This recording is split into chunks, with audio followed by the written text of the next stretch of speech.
Hi everyone, my name is Daniel, and I wanted to share my thoughts in video form about everything Microsoft announced at their Windows 10 Devices event, October 2015. They announced a lot of cool things, HoloLens dev kit, a new Microsoft band, but I mostly want to concentrate on the new Lumias, finally new Lumias, and the new Surface devices. That's right, multiple Surfaces. So let's get right into it. Panos Panay, Microsoft's head of devices, was out there to talk about the new Lumias and new Surfaces. Started off with new Lumias. We got the 950 and 950 XL. It seems like that these devices are the final holdover sort of things from Microsoft's purchase of Nokia. Panos Panay subtly hinted that, he talked about how he took over this division only a few months ago, and so these aren't really Microsoft design devices. They kind of look like more premium versions of the 640 and 640 XL that came out earlier this year. And I won't go over all the specs. They have all the high-end features that you'd expect in smartphones nowadays. Two things of note are the infrared iris scanner. So that's their biometric login system. They're like skipping over fingerprints and they're just going straight to looking at your eye. And so the theory is that you pull out your phone, you look at it, and it'll log you in pretty quickly. We still don't know how well that works. Hopefully when that launches, it'll be really quick. And the other cool thing about them is Windows Continuum. So this is a feature, a loosely based feature in Windows where the Windows devices are able to transform essentially based on whatever screen size and inputs that the device is connected to. So like the Surface will go from regular desktop mode, and if you detach everything, it'll go into tablet mode, and so the icons become bigger, everything opens in full screen, and that's its continuum. Phone kind of works in the opposite direction, where a Windows 10 mobile phone works as you would expect in phone, but if you connect to a screen and keyboard and mouse, you get the full desktop experience, and anything that is a universal Windows app you can use in that desktop mode. And it also works in separate from the phone itself. So you could be working on a PowerPoint presentation on the screen, and that works as you would expect because it's Windows, but then you could also be texting someone on your phone because they're completely separate. And I think that's really awesome. Honestly, personally think that is the future of computers. I saw this coming when Microsoft announced Windows 8 years ago. They wanted to get Windows on these smaller devices. That was the whole point of Windows 8. And now they've got the UI to the point in Windows 10 here where it's essentially the same OS across all devices. Technically that's not true, but to the end user, you've got the same OS, same apps on all these things, and Windows just scales to whatever screen and inputs you're using. And I think that's really awesome. And it sounds like from earlier reports that it actually works, so that's great. The 950 is 5.2 inch device, starts $550 off contract, totally unlocked. The XL is $650. Microsoft is selling them directly unlocked through their online stores and retail stores. But it's weird that only AT&T is selling the 950 here in the States. It sounds like Microsoft is trying to do a limited rollout with these phones and might add other carriers later.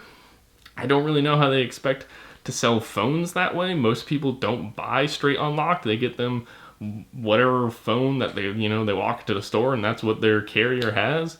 So it's really weird that they're doing that. Maybe these phones are certainly on paper really awesome, but maybe these are just holdovers until Panos Panay's Surface team is able to make a Surface phone for next year. It seems like maybe that's what they're up to. I don't know, I'm not entirely sure, but I'll definitely be getting one of these. Definitely, big Windows Phone fan. I've been using them for years. So I'm excited about getting a new high-end phone finally, because it's been a while. Another disappointing thing though is their design. Even though that these seem like they're probably holdovers from the Nokia era of Windows Phone, they're very basic. They're kind of just like a 640 where it's kind of flat, flat sides and rounded edges, and that's really all it's got going for it. that's not really what Lumias are known for. Lumias are known for having, striking designs and eye-catching colors. And these phones only come in black and white. Microsoft's partnering with like official third parties to make shells for them. The body comes off so you can throw a new one on there. But it's weird that they're not offering them in colors. I've got a 640 here, and Microsoft offered them in orange and blue. So I don't know why they're not offering colors for these phones. That's legitimately disappointing to me because I think Lumias are known for being bright and colorful. Overall, I'm excited about them, but I'm disappointed about the design and find the carrier availability, at least here in the US, really odd. Moving on to the big news for those people in general, though, is the new Surfaces. So Panos Panay he turned total hype mode talking about these new Surfaces. Yeah, multiple Surfaces. It was pretty cool. So we've got the Surface Pro 4, follow-up to last year's Pro 3. And it's mostly a spec bump. A slightly larger screen now, going from 12 to 12.2, but still the same body size. It's slightly lighter and thinner. Got new Intel Skylake processors in there, although the lower end model is now a Core M processor instead of an i3. And they also bumped up the starting price $100, so now it starts at $900, which I found kind of weird because all the other models of the Pro 4 are priced the same as the Pro 3. So I found that really weird. Again, mostly a spec update for this thing. I wasn't expecting much from it's an even year for the Pro, an even model number year for the Pro, so I wasn't expecting much. There is a new pen. So they removed one of the buttons and they made the OneNote button an eraser as well. So it's a softer material, and if you want to erase, you now have to flip it around to erase.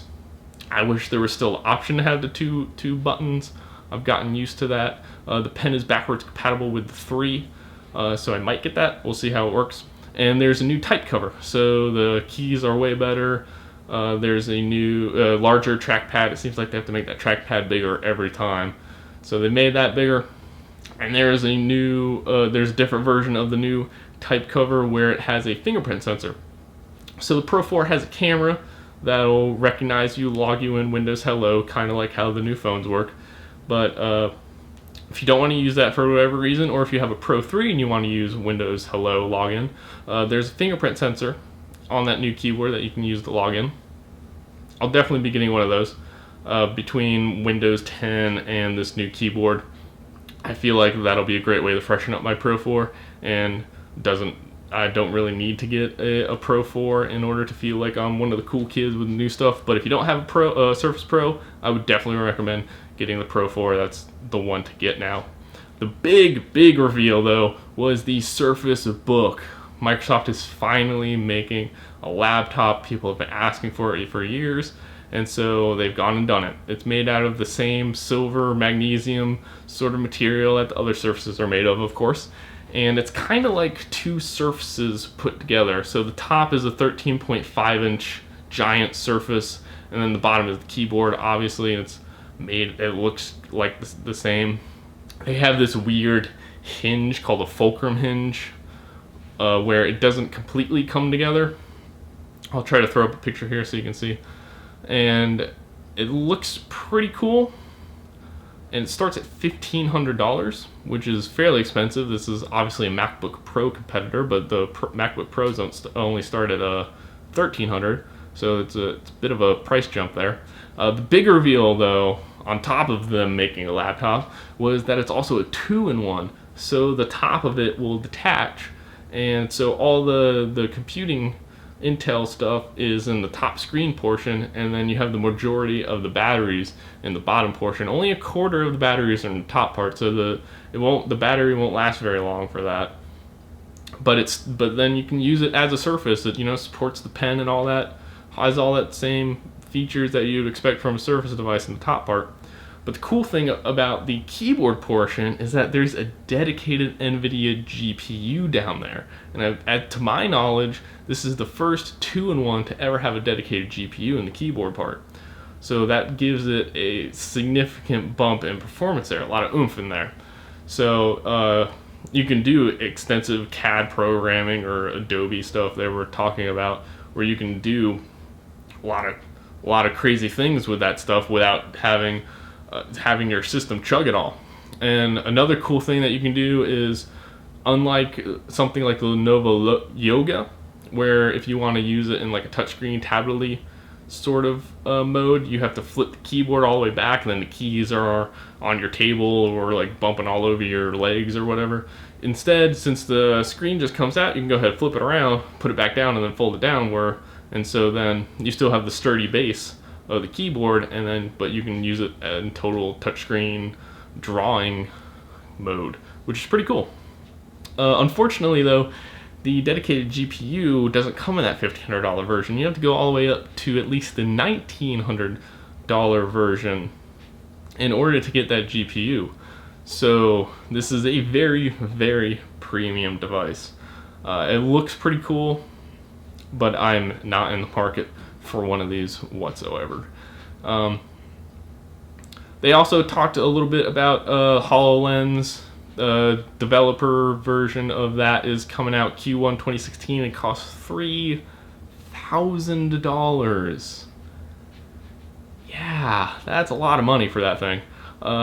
It'll certainly be cool like 5 to 10 years from now when I can get one for like $500, I would assume. But right now, I mean, that's just crazy money. I don't even think Microsoft thinks this is a real device yet. I certainly don't, but it's cool if it works. And they also talked a little bit about the new band. They have of course, their fitness device. It's kind of halfway between a Fitbit and an actual smartwatch. So it collects a lot of data tracking for your fitness workouts and stuff, but then also can connect to your smart device. It works on Windows, iOS, and Android, which is pretty cool. It's totally different than any other smartwatches out there. The main improvement here, other than the overall design, was the fact that it has a curved screen and Gorilla Glass now, so that's probably going to be way better than the first one. And it also has Cortana integration, which is pretty cool for those of us on Windows Phone or Windows Mobile now. And that starts at $250, which is a $50 bump over the last one, but it seems significantly better. So maybe that justifies it. I'm not sure yet. I might get one. If I get the XL, the 950 XL, I'll probably get one, so I don't have to pull out my giant phone all the time. I can just look on my wrist and see stuff. That might be cool. And all this stuff comes out, if I haven't already mentioned, this all comes out, other than the HoloLens, this all comes out like end of October and beginning of November for the phones. Overall, pretty excited about what Microsoft showed. This was the first time that they announced all of the things at once. Apple did something similar to this a month or two ago, and even though I am a big fan of Microsoft stuff, objectively speaking, they did a much better job about it. They were quick to talk about what differentiates these devices from their competitors. They're quick to talk about the improvements over the previous ones and why these are so good. Panos Panay does a great job of that, and did a great job of it this time as well. And they just had a lot of great stuff to talk about. So I'm pretty excited about the future of that stuff. So as for me on this channel here, I've got a 640 here. I'll probably do a review of this sometime soon. I'm running Windows 10 Mobile on it, so I would like to make a separate video for both of those eventually. I'll get one of the new 950s, so I will also make a review of those. If you're interested in that stuff from me, hit the subscribe button. That's what I'm supposed to say, right? That's how YouTube works. Subscribe, like, thumbs up. Yeah. Okay, cool. Till next time. Bye.